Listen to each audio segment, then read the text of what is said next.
Hang on, we're around.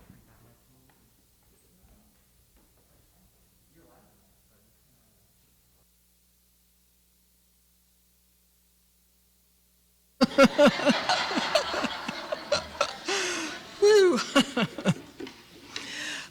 We have, as you know, we have many guests, and many of them are here to honor and celebrate the memory of their loved ones who are on our memorial list today. So I'm sure you would like to greet them before you leave. So let us turn and sing together our first hymn, very familiar. This is My Father's World. Stand as you sing number hymn 58.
At this time, we come together to celebrate as a community of caring people, and we always share our joys and our concerns at this time. So I offer this time for you to stand and remember someone, or someone that needs a prayer, or some special praise you might have this morning.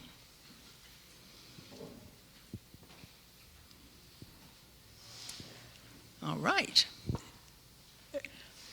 Oh, here's Blair. I just ask for prayers and comfort and peace. Our dog that's 14 years old passed away early this morning. So just need a little comfort. So thank you.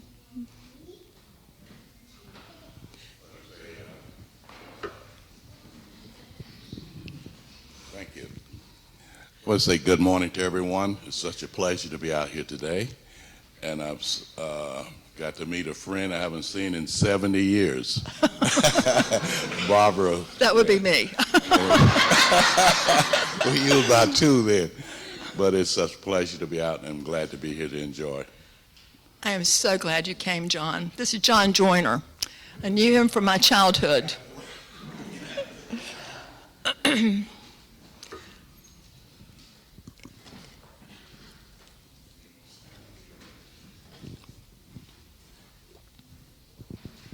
my friend Joey that I mentioned last week, he is improving.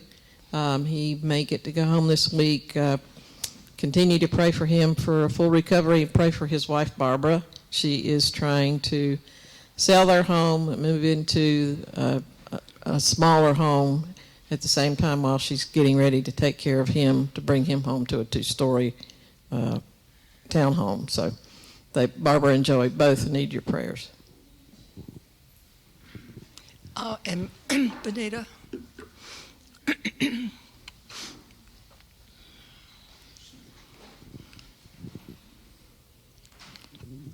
Hey, good morning. My name is Ruby Sapp Leach, and I'm here in memory of my husband's grandmother. She is out there in the cemetery, Lucy Hedrick. Thank you. There's one of the names that we'll be trying to collect over the next few months. Good morning, and just want to thank everybody for their prayers while we were out of commission for a while, and praises that we have all recovered, and just some continued prayers because we're still on the road to recovery.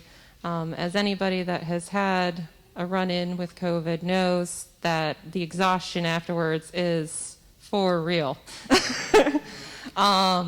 So just prayers for that, and prayers for anybody else that has or is suffering from COVID right now, because it is still something that will really take you out. But thank you.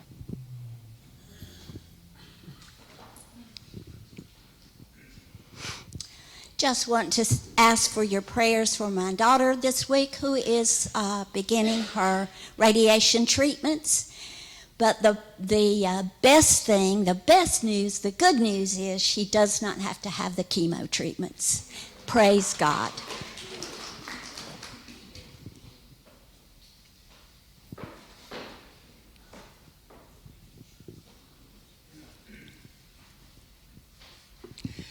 Let us bow our heads in prayer.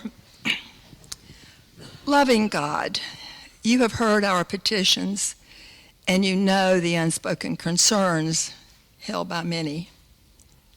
May we be led by your Spirit and by the encouragement of your love to move forward with confidence in our faith in thee. For we ask in thy holy name, amen. At this time, we move along to announcements.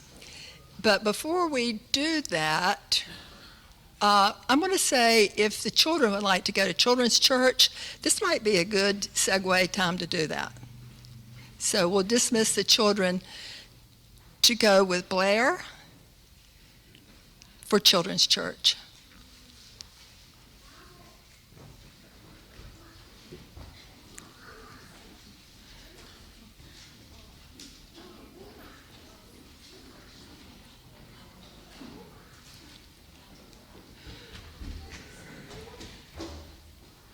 Good morning, you all. We're glad you're here. Thanks for joining us. Okay, announcements. There are many in the bulletin, but I think you can read those for yourself. I will emphasize a big important thing. We're going to have two important things. First of all, monthly meeting for business will be on Thursday evening. And as you know, in this day and time of looking for a pastor and making plans to do that, we need to have everybody here as we continue this journey on together. Also, it is time for the annual John and Jenny hot dog roast. And while we don't have the beautiful backyard that John always had, and we don't have John and Jenny's beautiful smiles and those greetings that he would say, "Hello, young'un, I'm so glad you're here."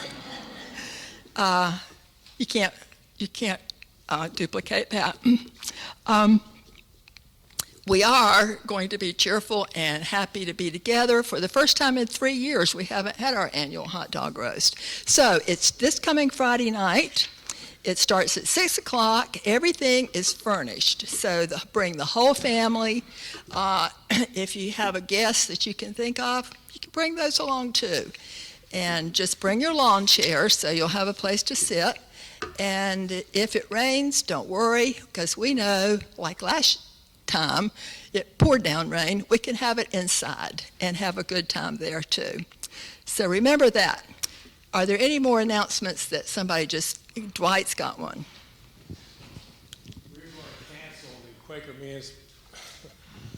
We're going to cancel the Quaker Men's meeting for June. We had already planned on canceling July and August, so we'll meet again in September. I didn't get a chance to tell Ruth that earlier. Okay. Thank you, Dwight. At this time, I'm going to call on Dan Allen, who has a very special recognition to make, and he's going to need that microphone too. Are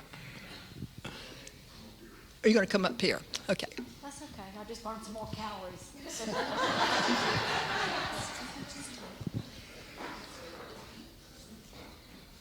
This is a special day for a lot of reasons, but it is our Memorial Day. We're thinking about our cemetery and all that. We unfortunately, this past winter, J.T. Fagan had to give up the time that he had been serving as the person that's taking care of the cemetery for 48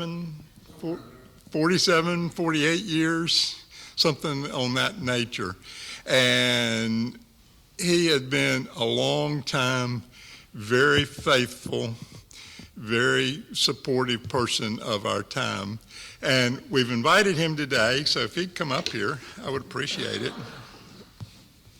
We understand that Mr. Fagan is a big supporter of the some of the restaurants in town, and we've given him a couple of gift certificates and also some money, but a card. And if you got any comments, please take your time. And thank you. It's been an honor and a privilege to be able to serve you for these past 47, 48 years, whatever it's been. And I think I've left this cemetery in good hands with the young man that, well, I say young, he's young compared with me. But I knew Ron McClure that is now taking over as a child. We lived down in the southern end of High Point. He lived on the street in back of us. He was a little bit older than my oldest son. Was able to lead him to the Lord. I think when he was about 10 years old. I'd lost contact with him, and he mentioned the eating in the restaurant. I was eating at Golden Corral last fall over off of Wendover, and he gets up and he comes up to the table and just stops right in front of the table and says, "Don't I know you? Aren't you Tim?" So I looked up, I said, "Yeah, and I should know you." But it had been probably 15, 18 years since I'd seen him. So, we kind of change, especially as we get in that 50 and beyond. So anyway, got to talking. He was retiring and just looking for a little extra work. So I said, well, I've got a cemetery needs a weed eater operator. And so he was going to do that for me. He helped me 2 times out here. Then the last time I was out here, I think it was the last day of December. I don't know if I had a minor heart attack, just what it was, but it was actually out here or either going home. And so I just retired from everything pretty much, other than I still take care of my son's business and a couple of yards in Kernersville. And as of January of this year, I didn't know if I would ever be in any service anywhere again. I was that bad off. So I'm thankful to the Lord that I'm able to be out going again, doing some work. I'm still very weak, and in looking back on it, I'm not sure what I might have had some COVID during that time that I was laid up. Because my wife actually had it. We'd had the shots, but still she got it. And I think I might have had some. But anyway, I'm recovering and thankful for that. So if you see me drive through sometime, I come by once in a while just to kind of check and see that Ron's doing the job right. But appreciate the privilege of being here today. Thank And, you. Thank you very much. And just as in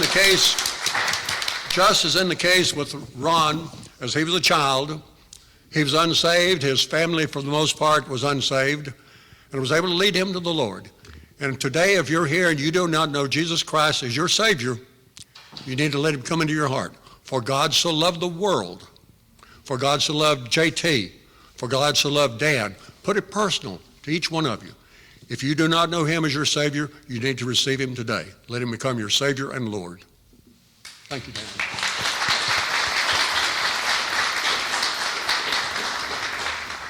Thank you. I was going to mention that Ron has taken over to do the cemetery mowing and the other maintenance and upkeep that's been done out there, which is substantial, more than just mowing and more than just weed eating. There's graves to clear and trees to deal with the limbs and things like that. But we appreciate Mr. Fagan's time, and we really do thank him for a lot of years of very loyal service to us and our time here. Cemetery looks pretty good. We're one of the better ones in the area, so thank you.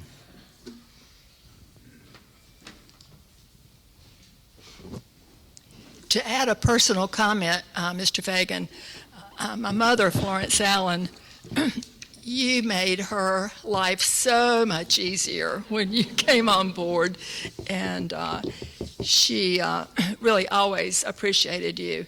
I told him I didn't recognize him in a coat and tie this morning. He always had his mowing clothes on and a big old hat. And thank you for your testimony. Thank you. All right, our next important announcement will be from our transition team, and Miss Jan Marie Matthews is going to explain something that you have found in your bulletin. Good morning.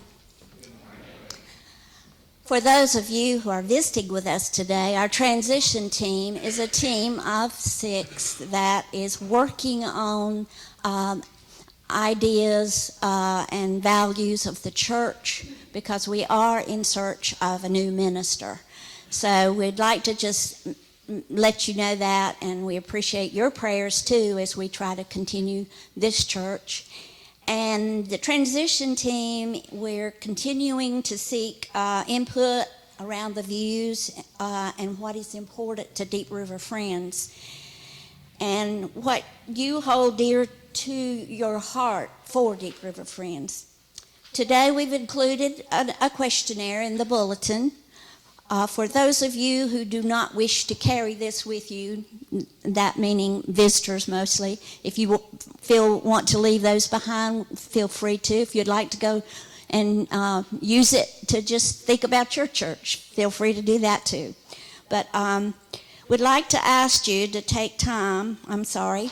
You will see an opening statement in the missionary in the bulletin about missional church. And this set of questions is focused on understanding how you view the meeting, our image, our values, our focuses, things that connect you with the meeting and could be an attraction to those outside the meeting. We would like to ask you to take the time over the next few weeks to think about this prayerfully and write down your answers to these questions. You do not need to put your name on this survey. We don't want to know your name. We want you to answer the questions as you feel led. And there are no right or wrong answers. And you can feel free to leave any blank that you wish.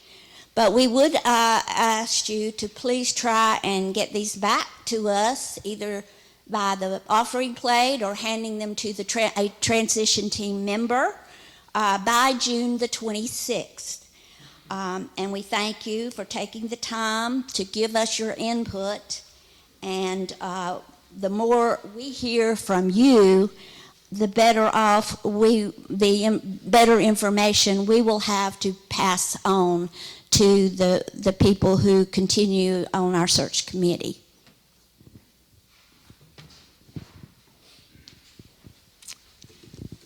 Thank you, Jan Marie.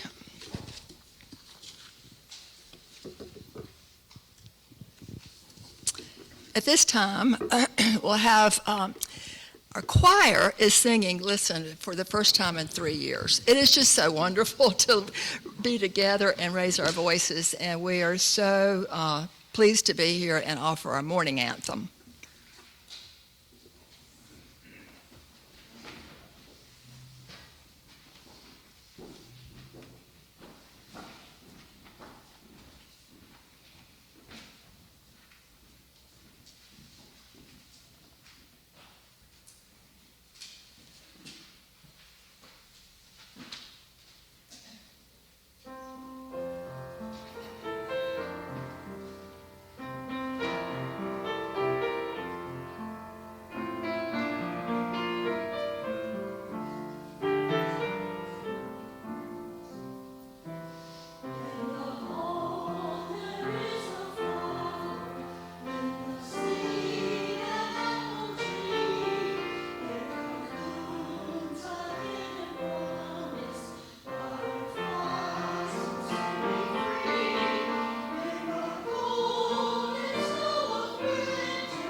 We are going to observe a Quaker tradition of having open worship for a few minutes. And to begin that, we've asked Mary Ann Cherry to read our memorial list for this year. After that, we'll just go into a period of open worship.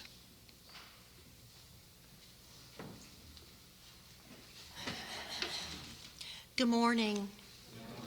Before I begin, I want to say the morning flowers are given by John and Dina Kemp in loving memory of Jesse Dean Kemp and all of the members of our meeting that we have lost in the past year. As I was thinking about reading these names, and let me tell you, it's an honor to do that. One of the things I do in the mornings is read the upper room.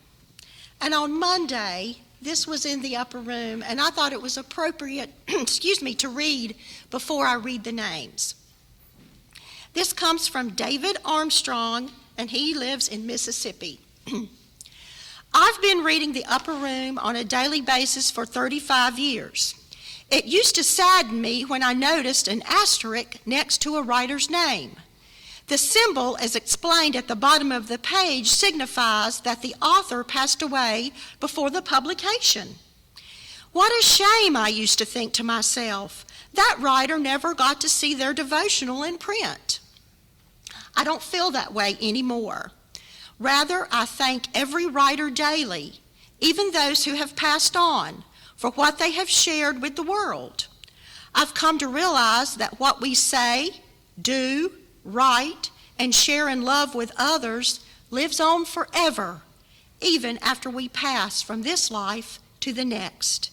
Jesus said, "Heaven and earth will pass away, but my words will never pass away."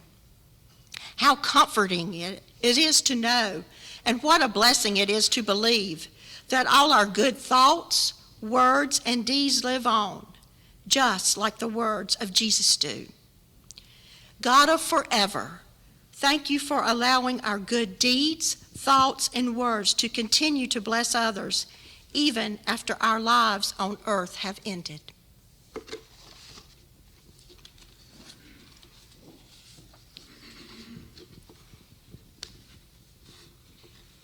And I will say there are some very, very special names on the list from the last Memorial Day to today. Florence White Allen. Patricia Baker. Clayton Neal Beeson, that we fondly knew as Bob Beeson. Janie Thornton Carroll. Mary Price Snyder Clement. Emily Bundy Cone. Larry Stephen Dunn. Ann Coble Harden Ellis. James Warren Ellis Jr. Mary Thrift Glazner. Annie G. Gray. Harold Russell Gonzalez. Rachel Jean Hing. Catherine Renee Jordan. Jesse Dean Russell Kemp. Barbara Riley McKinney. Jill Morgan Samuelson. Matthew Schumacher. David James Scroy. Dennis Wayne Wesley Sr. Stephen Eddie Williams.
Many of you have already met Sean Rogers, who's our speaker today. We best know him as the director of the Mendenhall Home Place in Jamestown. But what we didn't know is some background on him. So he was actually born in Indiana, a Hoosier, if you will.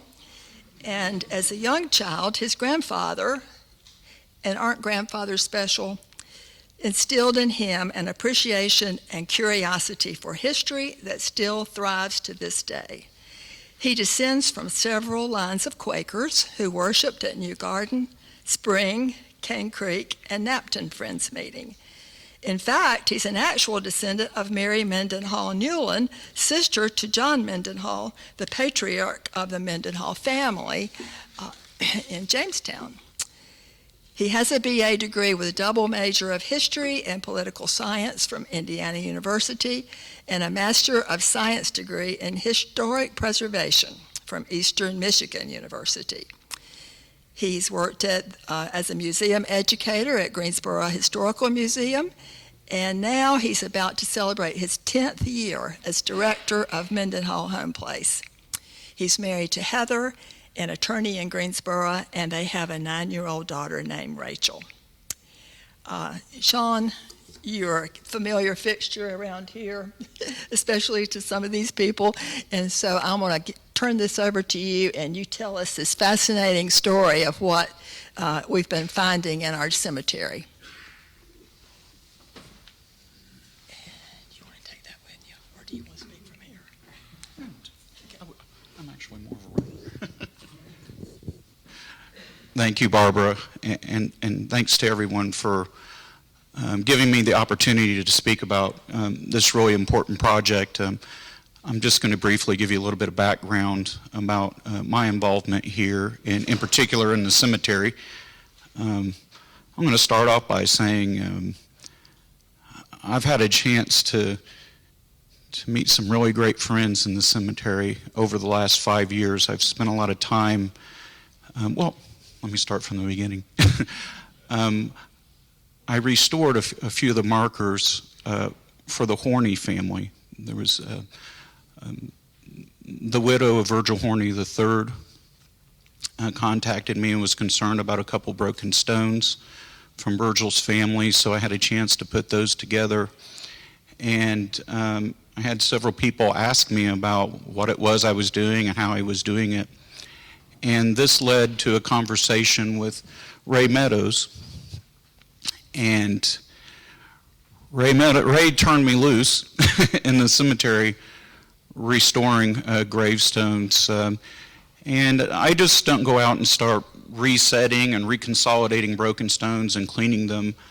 I like to get permission from at least one heir from every family. So you'll probably notice as I'm doing work out here, I do it in clusters. Well, that's the reason why. It's a lot easier to get permission for one large cluster and get that finished and then hop around.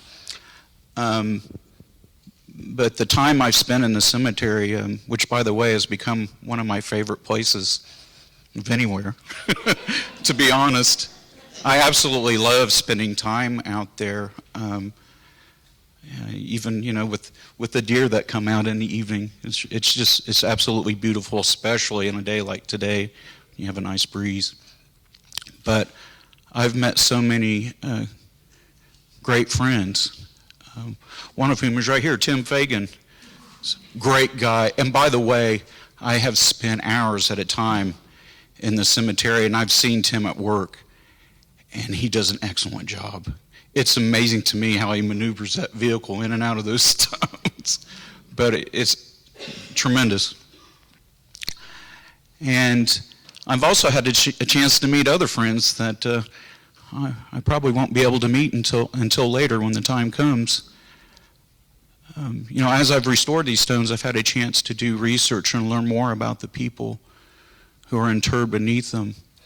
And it's been a wonderful experience. I've had a chance on several occasions to lead history walks at the cemetery.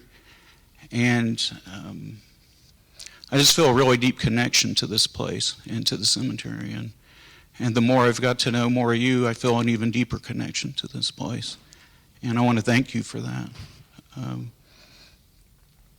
One of the friends I met was Bob Beeson, who, of course, was mentioned in the memoriam list.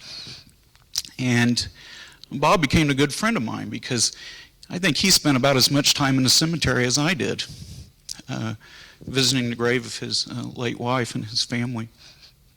And he loved to sneak up on me and scare me. I honestly don't know how he did it sometimes, because you'll know there are sections of the cemetery, there's pretty good clearing. Was he hiding behind a stone? I don't know. I think he may have, but he would just pop out of nowhere, and he just loved to scare the dickens out of me. And he did it quite regularly. But one of the things he would do, it was a good opportunity for me to take a break, and I'm learning a lot about the people who lived back in the 1800s and even earlier. But what Bob did for me, and I'm so thankful, is that he walked me around to the newer section and introduced me to some of the newer friends, case sensitive and otherwise, capital F, lowercase, and which I'm really thankful for. And one day, we were walking near the columbarium, and he just nonchalantly mentions, "This is the black burial ground at Deep River." Excuse me? He said, "Yes, this area right here." And he proceeded to walk all four corners and showed me where he remembered the enclosure, the fence that went around the African American section of Deep River. I had absolutely no idea, and to be honest, I was embarrassed by the fact that I never considered that such a section would have existed here. And it was quite a revelation for me. And so my initial thought is, or question actually, is who's buried here? What can we do, to recognize, to memorialize them? Because so few of the interments there are actually marked. We are lucky to have about 13 marked burials. Did you want to speak to this map, or would you like for me to? Or? David, would it be possible to move the camera up? Oh, yeah, thank you for the people online. If you could just swing it back just for a second.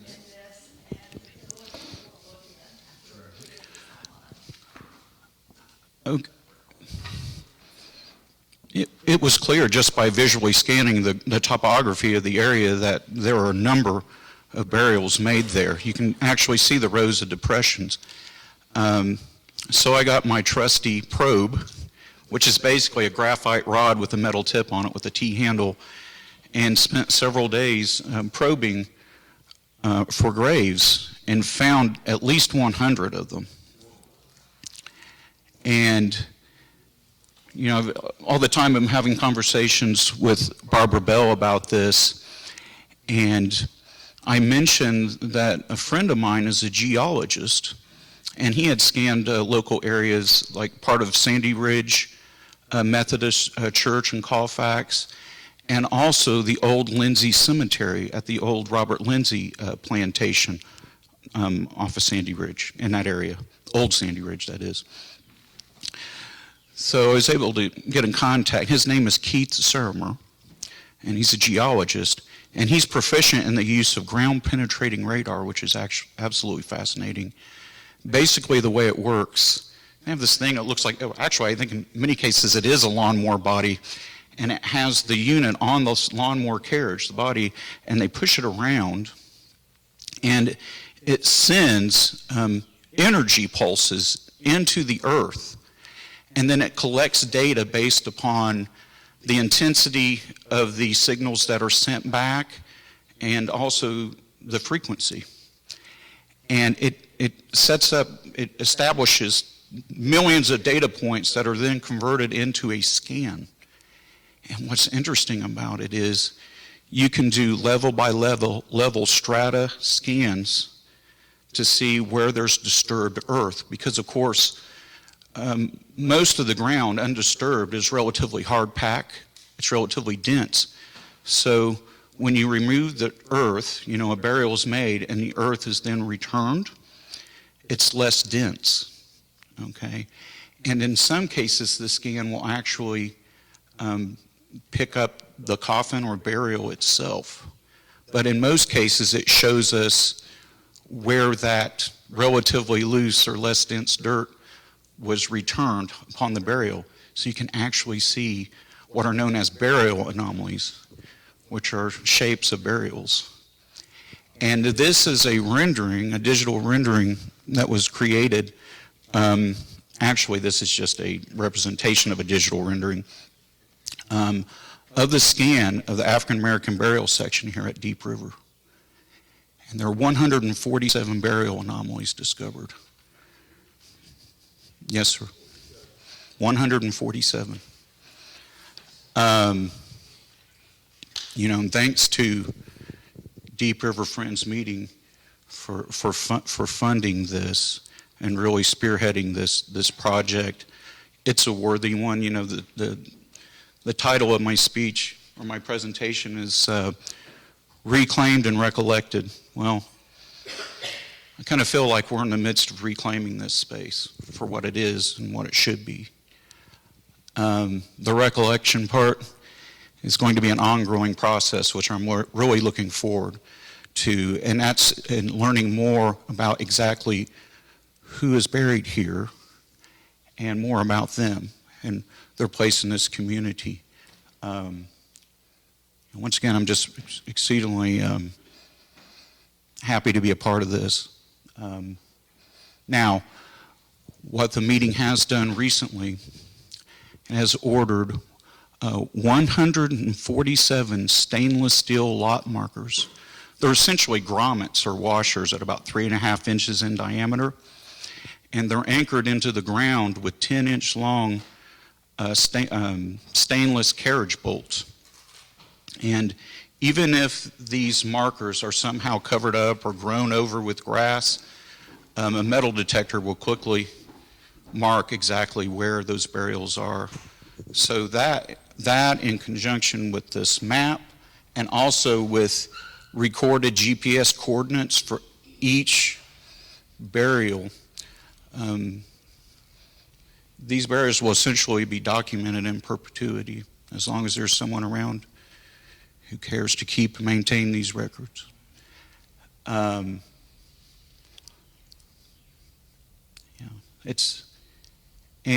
I hope everyone has a chance at some point after meeting to walk over and take a look at the site. I've put about 85 of the markers down, the stainless steel markers, but all 147 of the white flags are still in the cemetery, and it's a powerful vision, and I hope you have a chance to experience it. And I also want to speak to some of my new friends who've had a chance to come here. Mary Jones, John Joyner, Dr. Williams, is that correct? Peter Cole, I've had a number of conversations with. Ruby Sapp Leach, who's also a member of the board of directors for Historic Jamestown Society, and others. Oh, Latanya Bowman, Martin and Fuller descendant, correct? And I'm so sorry, I've forgotten your name. Could you please share your name? Thank you, sir. Oh. Well, thanks. I look forward to meeting you. Yeah. We mentioned this. If they're not familiar with walking out there in those areas where those flags will be, I haven't been out there with the flags, but there are a lot of holes out there, so be careful that don't twist ankles. Yes. My back tells me where most of them are. That's a very good point, Tim. To me, it's second nature, but if you're not used to walking out there, yeah. Used to it. Be careful with those holes. Mm-hmm. With that, I just want to offer if anyone would like to say anything about. I know. Thanks, Ruby. You mentioned your husband's grandmother, correct? Lucy Fuller Hedrick. who is interred in this section. Mr. Joyner, would you like to make a comment about? Go ahead and introduce yourself. Yes, I would like to know if there is a record of the buried bodies out there. Did anyone keep a record of it, of the African Americans that are buried out there? At this point, we haven't discovered that, and I've been pouring through some of the minutes, and that kind of speaks also to the history of the site. When was it established? When were burials first made there? Really, we don't know the answer to that question. There's assumptions have been made that it was likely established sometime, after the Civil War, emancipation. I did find just last night in pouring through some of the monthly meeting records that as early as the late 1870s, references were being made to enclosures, in other words, fenced-in areas just beyond the traditional bounds of the meeting cemetery. So that could have been one of those enclosures that was referenced. Did you have something? The reason I asked you that, thank you. The reason I asked you the question was because when I was a little boy, I used to come up with the gentlemen, the men from the community to clean up the black graveyard. And the people that were buried there, the McCollums, Lomax, my aunt Carrie Joyner, she was buried there in like 1897. Mm-hmm. So her marker is there. Yeah. But I remember it was all grown up, and I remember the fence because I was like 8 or 10 years old. And I just wrote down some of the names of the people that were in the community that had relatives buried there. So the McCollums, the Evans, who else would be there? Like I said, Joyner. Yeah, I didn't know those. I'm just speaking of the ones that I, came up with. Mm-hmm. But that's good. The Rapers. Ash. Okay. Yeah. Okay. So I'm looking forward to, see if we can find the records of the other people that were buried there. Yeah, I just put together a cursory list based on information that I had found in some of the death records and notices. And of course, those weren't really registered or widely used until around 1913, but there were a number of infants, for example, like throughout the 1920s, documented as being buried there. Yeah.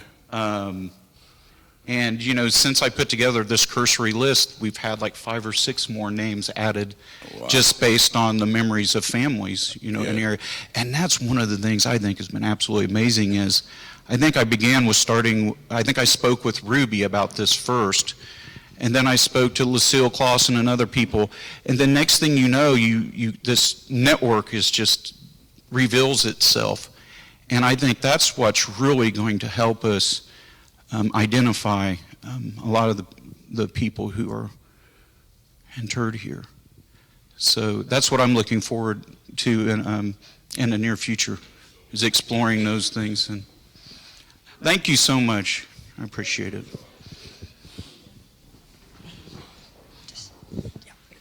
I just have a question for him. I want to know the name of that machine that you use there, because I've never heard one like it. I don't know the trade name. I know there are 2 or 3 like proprietary type units that are used, but it's basically just ground penetrating radar. Right. Okay. Yeah, I don't know all that much about it, but I know that there are different types of ground penetrating radar. They have a kind that it uses ionized charges where they take these stakes and they pound them into the ground, and it emits these ionized charges through the soil, and it gets readings that way. Right. As okay. opposed to using the essentially pulses, energy pulses. Thank you.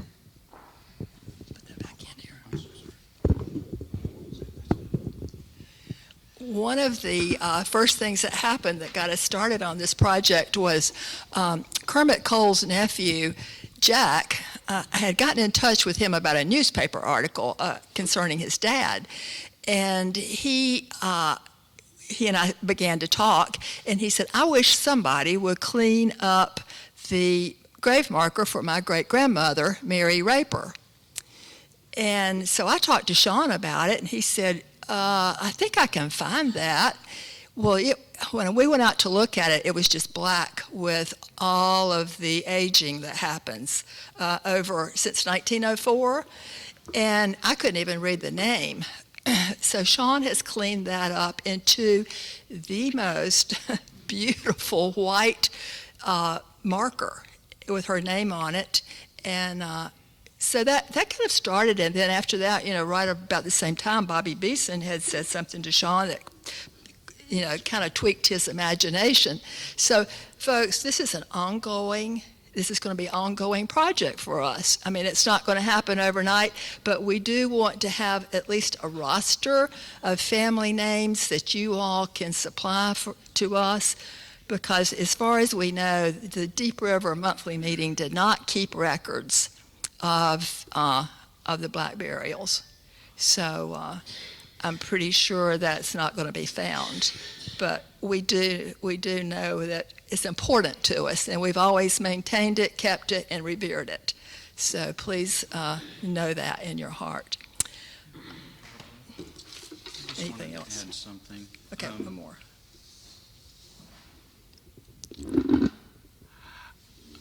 I didn't want to give the impression that, as far as, a lot of the work that I've done on the grave markers and memorials has been supported by Deep River Friends. So they really, you deserve a lot of recognition for doing that, allowing me to be able to do that. So I appreciate it. Our final hymn is, I think, very appropriate for this gathering. Blessed be the tie that binds. And after we sing that, those of you who are not staying for the meeting of the Memorial Association may just be dismissed after we sing that final hymn.